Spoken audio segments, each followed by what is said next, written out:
Le parcours de Samuel est impressionnant pour deux raisons. La première, parce qu'il a dû se battre physiquement à chaque instant durant sa maladie pour finalement obtenir un traitement innovant. La seconde, parce que sa maladie lui a permis de rencontrer la femme de sa vie. Ce combat, ils l'ont mené ensemble. Aujourd'hui, ils acceptent de le partager. Samuel est en mission en Libye depuis 3 mois. Cela fait 3 semaines qu'il souffre de sueur nocturne et rencontre des difficultés respiratoires. Son métier implique une activité physique intense, mais à aucun moment, il n'imagine que son état de santé est préoccupant. Les soins sur place sont précaires. Courageux, il serre les dents et tient le coup. À son retour en France, chez sa maman, il retrouve ses amis. Sous leur regard, il prend conscience que son visage gonflé, sa respiration difficile et sa toux particulière sont des symptômes inquiétants. Après ce constat, il consulte son médecin généraliste qui lui prescrit une prise de sang. Au vu des résultats, on lui recommande de se rendre aux urgences de l'hôpital d'Angers. Du 9 au 12 mai 2018, Samuel réalise une batterie d'examens. Il a dû attendre plus de 8 heures dans un box pour apprendre à 3 heures du matin par une interne qu'il avait une masse anormale et très volumineuse au médiastin. Son diagnostic n'est pas bon. À cet instant, Fanny entre dans la vie de Samuel.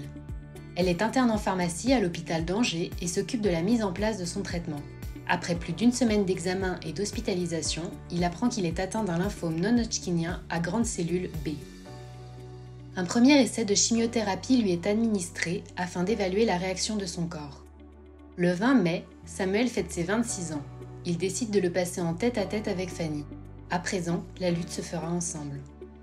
6 à 8 cures de chimiothérapie sont donc prévues. Ce traitement étant lourd, le couple prévoit de se changer les idées entre chaque cure en s'organisant des moments de break les plus sympas possibles. Des week-ends successivement à Barcelone, Andorre, La Baule, le Grau-du-Roi, l'île d'Oléron, Cadaqués, où ils font des randonnées, des virées en bateau, sont alors reprogrammés. Ils profitent alors des plaisirs de la vie. Et les nouvelles sont positives. La masse tumorale a considérablement rétréci. En octobre, Fanny rejoint Nantes pour terminer ses études et Samuel reprend son activité professionnelle à Lyon. Ses radiothérapies sont toujours programmées à Angers du 12 novembre au 12 décembre 2019. Ils sont heureux car aucun changement physique ne s'opère. À part ses cheveux, Samuel est en très bonne forme physique. Les fêtes de fin d'année approchent et l'hématologue est très confiant. Samuel arrête ses traitements et la prochaine visite de pré-rémission est programmée au 8 avril 2019. Heureux, le couple s'envole vers New York pendant 10 jours pour célébrer cette excellente nouvelle. De retour en France, le 7 janvier, Samuel fait une partie de tennis. Il en ressort avec une importante douleur aux pectoraux et des courbatures. Il ne s'inquiète pas plus que cela compte tenu de son état de santé plus trop fragile. Mais au bout de 3 semaines, une boule apparaît. Fanny demande une consultation en urgence avec l'hématologue d'Angers. Il décide de se paxer le 2 février pour que Fanny puisse être aux côtés de Samuel de façon légitime compte tenu des derniers événements. Le 8 février, une consultation a lieu. Mais rien d'alarmant n'est constaté. Finalement, l'hématologue rappelle en fin de journée en émettant un doute et demandant une biopsie. Pour des raisons professionnelles, Fanny est obligée de se rendre en Turquie. Elle demande au médecin que les résultats de la biopsie lui soient communiqués à son retour de voyage. Durant une dizaine de jours, Samuel reste chez les parents de Fanny et se sent rassuré, tous deux étant médecins. Le médecin tourne autour du pot avant d'annoncer la mauvaise nouvelle, la présence de nouvelles cellules cancéreuses. Déménageant à Lyon, Fanny et Samuel demandent à ce que le dossier de celui-ci y soit transféré. Fanny savait qu'il y avait un centre de référence en hématologie. Fanny se retrouve logée à la caserne des gendarmes de Lyon avec Samuel, un peu perdu dans une ville encore inconnue. L'hématologue qui reçoit Samuel est plutôt positive. Elle le rassure et lui dit qu'elle va tout faire pour le guérir. 2 séances de chimiothérapie d'1 semaine sont mises en place pour pouvoir réaliser une autogreffe. En seulement 2 jours, la masse a considérablement réduit. Heureux de cette nouvelle, ils décident de confirmer leur semaine au ski déjà programmée. Malheureusement, après cette première journée sur les pistes, Samuel ressent d'énormes douleurs aux pectoraux et des difficultés à respirer, avec de fortes sensations d'étouffement. Après de nouveaux examens, la masse a réaugmenté. La chimiothérapie ne fonctionne pas. L'optimisme de l'équipe médicale s'amenuise. La situation nécessite un temps de réflexion. Le stress prend le pas sur l'espérance. Un traitement par cellule CAR-T est envisagé après concertation de l'équipe médicale. Mais pour cela, il est impératif de stabiliser, voire au mieux de faire régresser la maladie. Dans cette optique, une nouvelle chimiothérapie lui est administrée, mais sans succès. Un autre traitement est alors mis en place. Les lymphocytes T sont toutefois prélevés entre la 3e et la 4e ligne de chimiothérapie et l'injection des cellules CAR-T est programmée la semaine du 15 mai 2019. Nous arrivons en 4e ligne de chimiothérapie, mais malheureusement le lymphome ne fait qu'évoluer. Les boules sont très douloureuses et se multiplient. Le traitement par cellules CAR-T risque de plus en plus d'être mis en péril. Le 10 mai, un PET scan est réalisé afin d'évaluer l'avant et l'après-traitement. Les médecins sont inquiets, la maladie est devenue très invasive. Samuel a désormais des difficultés à marcher. Il est essoufflé et son état de santé se dégrade de jour en jour.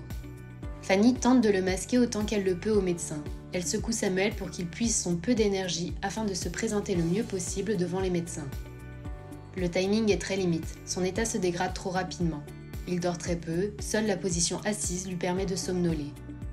Ses boules ont déchiré la peau de son torse, il respire comme un nourrisson. Son organisme est gonflé et affaibli. À partir de ce moment, Samuel se mure dans un silence mutique. Il manifeste un état dépressif, faisant suite aux échecs thérapeutiques.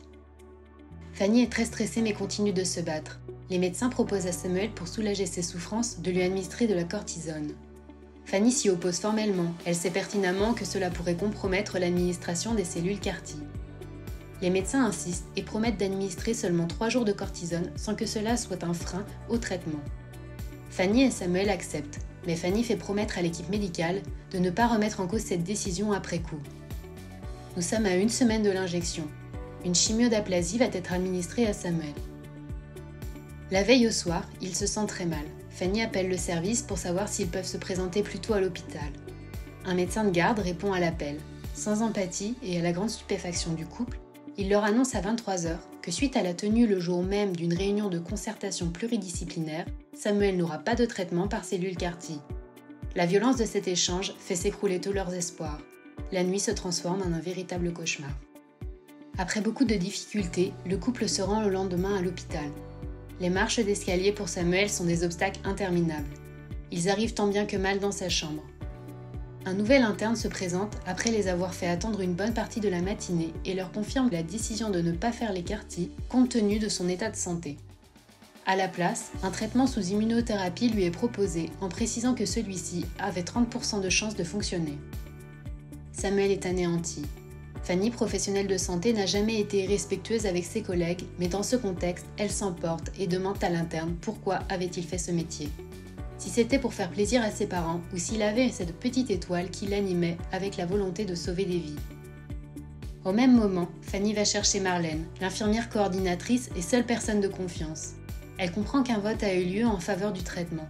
Elles décident ensemble de faire écrire une lettre par Samuel. Fanny demande à voir immédiatement l'hématologue afin qu'il refasse une réunion de concertation pluridisciplinaire et réévalue la décision. Le mutisme dans lequel s'est enfermé Samuel inquiète les médecins. Samuel ne voulait plus parler, déçu par les échecs des différents traitements. Fanny a dû prendre les choses en main pour le convaincre de parler et qu'elle puisse écrire. Le couple prépare cette lettre où Samuel explique qu'il veut vivre, qu'il a des rêves et surtout qu'en qualité de pompier, son premier emploi, il n'aurait jamais laissé une personne mourir. La deuxième décision est votée. Le traitement par cellules CAR-T est accepté à condition qu'il supporte sa semaine de chimiothérapie avant l'injection du traitement. Parallèlement, Samuel est mis sous oxygène pour l'aider et Fanny reste à ses côtés chaque nuit dans des conditions précaires car elle n'est pas autorisée à dormir à l'hôpital. Le 20 mai, Fanny prépare une surprise pour les 27 ans de Samuel. Elle réussit à réunir sa famille et ses amis. Elle décore sa chambre avec des photos Polaroid, des guirlandes lumineuses. Tous les souvenirs sont là pour donner courage et une part de rêve à Samuel. La photo du couple à New York City est devant ses yeux avec une phrase inscrite en dessous qui résonnait en eux chaque jour. Aujourd'hui mieux qu'hier et moins bien que demain. Les parents de Fanny viennent les week-ends et organisent des pique-niques autour de l'hôpital. Samuel est en fauteuil roulant, sa faiblesse physique ne lui permettant plus de marcher. Le 22 mai, l'injection des cellules CAR-T est réalisée. La perfusion dure 30 minutes et se passe extrêmement bien. Samuel, qui avait perdu le sourire depuis de nombreuses semaines, alors que c'est un homme joyeux, se remet enfin à sourire. Mais dès le soir, sa température monte pour atteindre des sommets, et ceci pendant plus d'1 semaine. Ses nuits sont agitées. Le chariot mesurant les constantes de température, tension, rythme cardiaque arrive toutes les heures et devient un véritable cauchemar pour eux. Chaque jour, les nouvelles sont de moins en moins bonnes. L'horizon s'assombrit et l'équipe médicale s'inquiète. Les médecins évoquent deux hypothèses. Le cancer prend le dessus avec une masse tumorale grossissante, où il se produit ce que les médecins appellent une tempête de cytokines, la production de nombreuses molécules par le système immunitaire provoquant des effets indésirables. Fanny est désormais seule contre tous. Samuel ne communique presque plus. Elle ne peut exprimer ses angoisses à personne, car personne ne la réconforterait. Marlène reste l'unique personne bienveillante qui lui esquisse régulièrement non pas un sourire de pitié, mais un sourire l'encourageant à continuer d'y croire seule. Le 1er juin, Samuel ne va pas bien. Il n'a aucun souvenir de fin avril à fin mai. Samuel n'arrivant pas à s'allonger à cause de la douleur malgré la morphine, il est impossible de réaliser un scanner.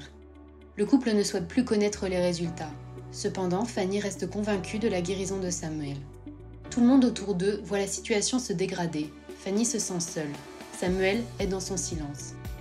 Michel, une infirmière de nuit avec qui ils ont créé un lien, fait partie de leurs petits anges gardiens et les rassure. Michel, positif quelle que soit la situation, grâce à son expérience, n'a jamais paniqué et bien au contraire a su mettre les bons mots sur les bonnes situations, à chaque fois positif et rassurant. Un soir, Samuel fait une crise de panique. Il s'affole jusqu'à pousser des petits cris. Il a des hallucinations et demande à Fanny et sa mère de faire attention aux crapauds. Le lendemain soir, il tient encore des propos incohérents et Fanny s'inquiète. La dose de morphine est diminuée, mais le corps de Samuel gonfle énormément. Ses bras, ses pieds et ses jambes sont énormes. Sous l'effet des médicaments, il redevient tout mince. L'effet yo-yo se produit ainsi toute la semaine. Un soir, alors qu'elle rentre exceptionnellement dormir chez elle avec ses parents, elle reçoit des SMS incohérents qui n'ont aucun sens. Le lendemain, elle retrouve Samuel criant comme un fou, puis s'envoie le regard vide. Il n'arrivait pas à parler. Le médecin lui administre un anxiolytique et annonce à Fanny qu'ils ont réussi à réaliser un scanner. La masse tumorale de Samuel a énormément grossi et son pronostic vital est très mauvais. Il vit certainement ses derniers jours. Samuel est intubé et emmené en réanimation sous les yeux de Fanny.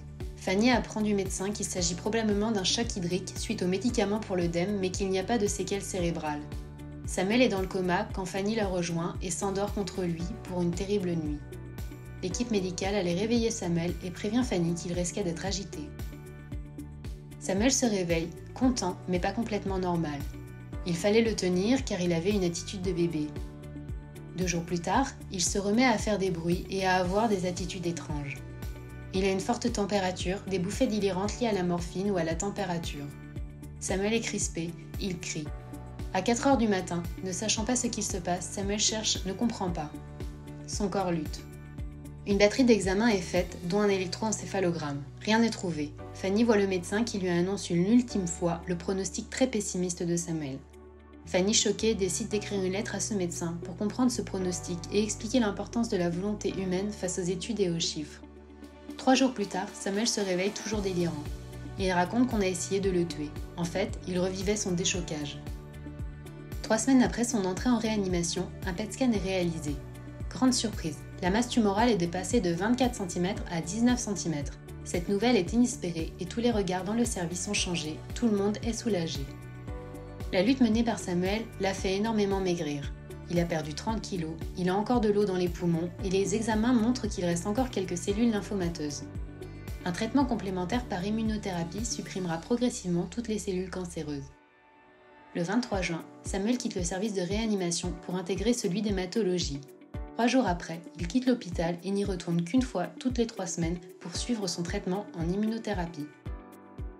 3 mois après le traitement par cellule CAR-T, soit le 7 août, Samuel fait un PET scan montrant qu'il n'y a quasiment plus aucune trace de son cancer. Le parcours de Samuel n'est pas complètement terminé car il doit avoir une greffe de peau pour soigner définitivement la plaie de son torse liée à sa tumeur. 6 mois plus tard, lors du PET scan réalisé en janvier 2020, Samuel apprend sa rémission totale. Il reprend tranquillement le cours de sa vie. À présent, Samuel et Fanny préparent leur mariage qui aura lieu l'année prochaine.